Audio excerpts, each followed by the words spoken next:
Building upon the previous slide, another mechanical aid is altitude training,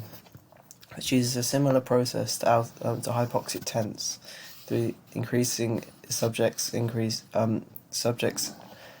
resistance to altitude and stimulating increases to their red blood cell counts and therefore hemoglobin counts,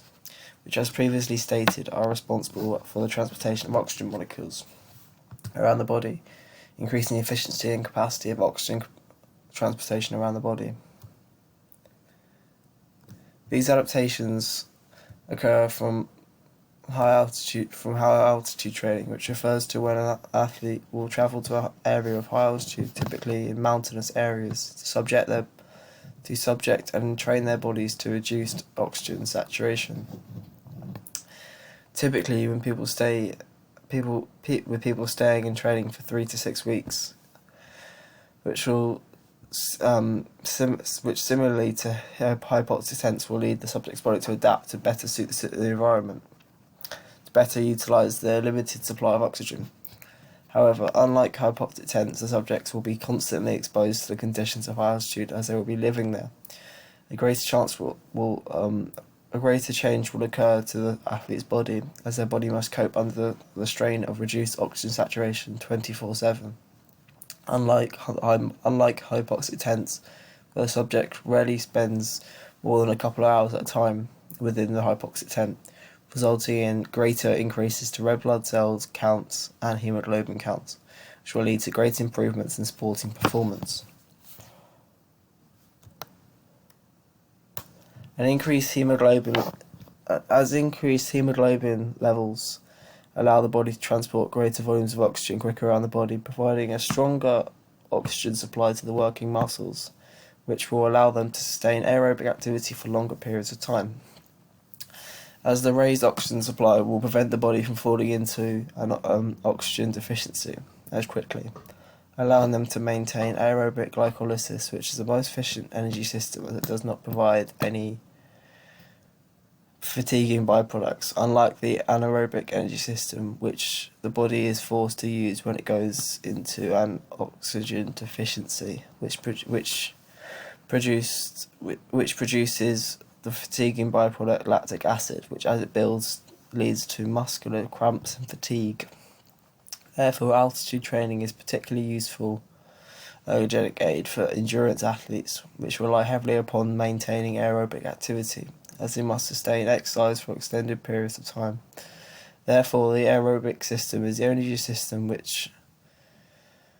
can support physical activity for extended periods of time, making it obvious why many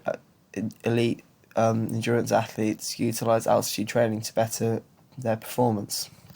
such as Mo Farah, who is, according to Runners World, will stay at Low Kiplang's high altitude training centre in Itan,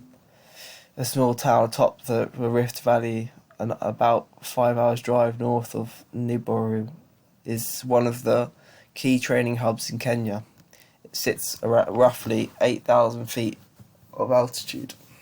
highlighting that one of the topmost athletes in the world utilises the ergogenic aid for their sporting performance. Furthermore, altitude training will better prepare the athlete for exercising at altitude, as they will be able to train in real-life situations and environments, opposed to hypoxic tents, which merely mimic being at altitude. This is beneficial to athletes as it allows their bodies to become more accustomed to being at altitude, to aim to reduce any altitude sickness which may occur, as some people do not cope with altitude well, becoming very sick under the strain of less oxygen. Therefore, by training at altitude, athletes can slowly build up their tolerance to altitude, which over time leading to increased tolerance to function and exercise at altitude.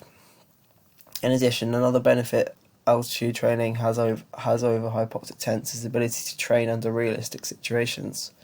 making the subject being able to train in the desired way opposed to having to use false environments.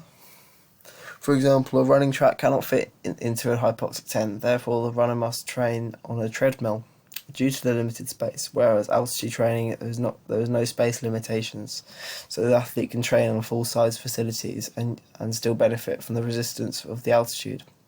removing any potential bottlenecking improper training equipment could impose upon the athlete. However, one negative altitude training does have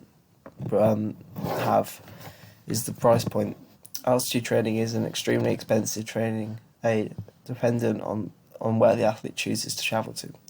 as the athlete will have to pay for their flights, accommodation, food, and to use the training equipment, potentially making it very expensive, making altitude training inaccessible to most athletes except the elite tier.